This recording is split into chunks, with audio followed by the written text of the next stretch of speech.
Hi friends, ఎంతో రుచికరమైన capsicum టమాటా curry అంటే ఎవరికి ఇష్టం ఉండదు చెప్పండి.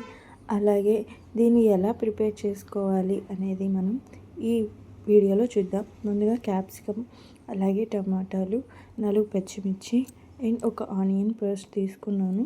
ఈ ఆనియన్ కట్ చేసినప్పుడు కళ్ళు మండుతాయి కదా, నేను 2 సైడ్స్ కట్ చేసి కొంచెం సేపు వాటర్లో ఉంచుతాను. అలా ఉంచినప్పుడు అవి కొంచెం కళ్ళు మండవన్నమాట.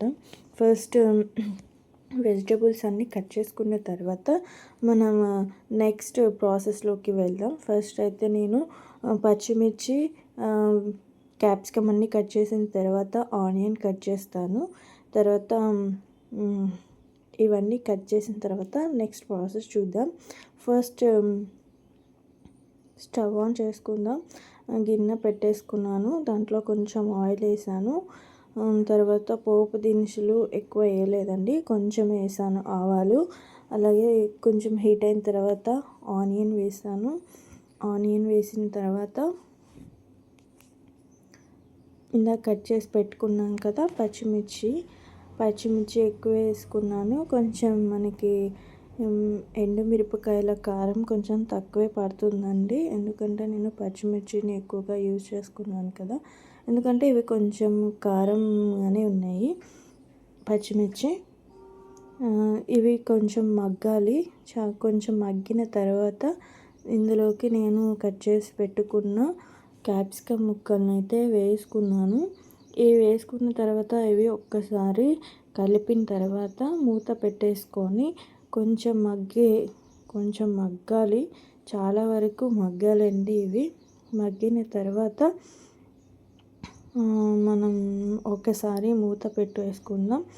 మగ్గిన తర్వాత మళ్ళీ ఒకసారి మూత తీసుకొని ఇందులో కొంచెం మగ్గటానికి సాల్ట్ వేసేసుకుందామండి. ఒక స్పూన్ సాల్ట్ వేసుకొని మళ్ళీ ఒకసారి మూత పెట్టేసుకుందాం. మూత పెట్టేసి మళ్ళీ ఒకసారి తర్వాత ఇవి మగ్గినాయో లేదో చూసుకుందామండి. ఇంకా మగ్గలేదు, లో ఫ్లేమ్లోనే మగ్గనివ్వండి, చాలా సాఫ్ట్గా కుక్ అవుతాయండి ఇవి.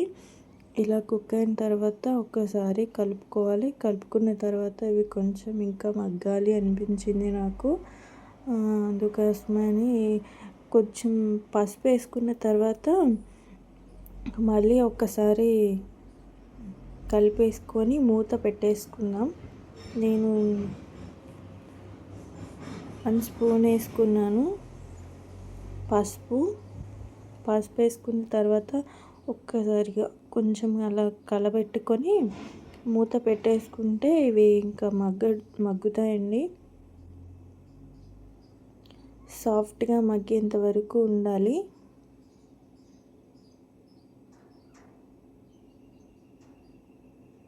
ఇప్పుడు అంతా కలిసిపోయింది, మూత పెట్టేస్తున్నాను.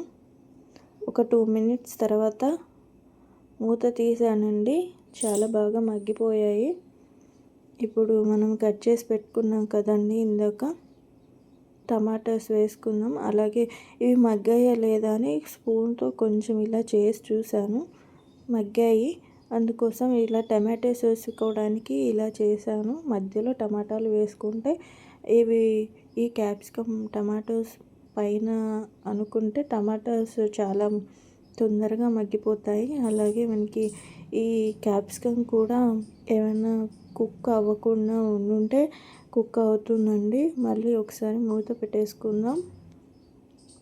ఒక 5 మినిట్స్ తర్వాత మూత తీసుకున్నాం. వాటర్ కంటెంట్ అంతా రిలీజ్ అయిపోయింది టమాటోస్ నుంచి. టమాటోస్ కూడా కొంచెం ఉడికినట్టుగా ఉన్నాయి. ఒకసారి కలబెట్టేసుకుందాం. కలబెట్టిన తర్వాత కొంచెం సేపు మళ్ళీ కొంచెం పచ్చిగా ఉన్నట్టు అనిపించింది. మూత పెట్టేసుకొని మగ్గించుకుందాం ఒక 5 మినిట్స్.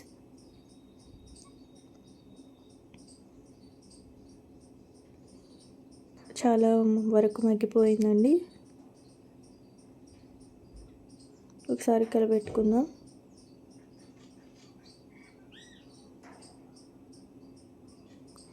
ఇందులోకి మనం పచ్చిమిర్చి వేసుకున్నాం కదా, 1 టేబుల్ స్పూన్ కారం, అలాగే ఇందాక సాల్ట్ వేసుకున్నాం కదా, దాన్ని దృష్టిలో పెట్టుకొని కొంచెం సాల్ట్, తర్వాత కొంచెం ధనియా పౌడర్, అలాగే కడిగిన కొత్తిమీర,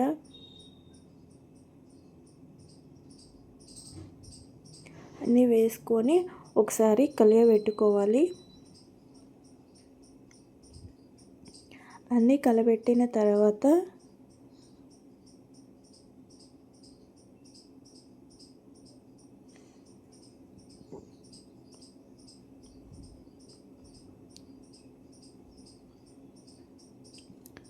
అంతా కలిసేలాగా కలిపెట్టుకోవాలి. కారం ఉంది కదా, కారం ఒక 5 మినిట్స్ మళ్ళీ మూత పెట్టేసుకొని ఈ వాటర్ కంటెంట్ కొంచెం తగ్గి ఆయిల్ మనకి పైకి వచ్చేలాగా కుక్ అయ్యేలాగా చూసుకోవాలి. ఇప్పుడే ఆయిల్ పైకి వస్తుందండి, చూడండి. ఆల్మోస్ట్ రెడీ అయిపోయిందండి మన కర్రీ. ఆయిల్ కంటెంట్ పైకి వచ్చేసిందండి, మన కర్రీ రెడీ అయిపోయింది. చూడండి ఎంత బాగుందో కదా.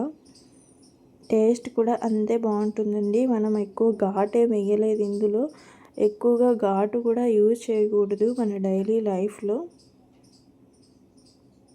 ఎంతో రుచికరమైన క్యాప్సికమ్ టమాటో కర్రీ రెడీ అయిపోయింది.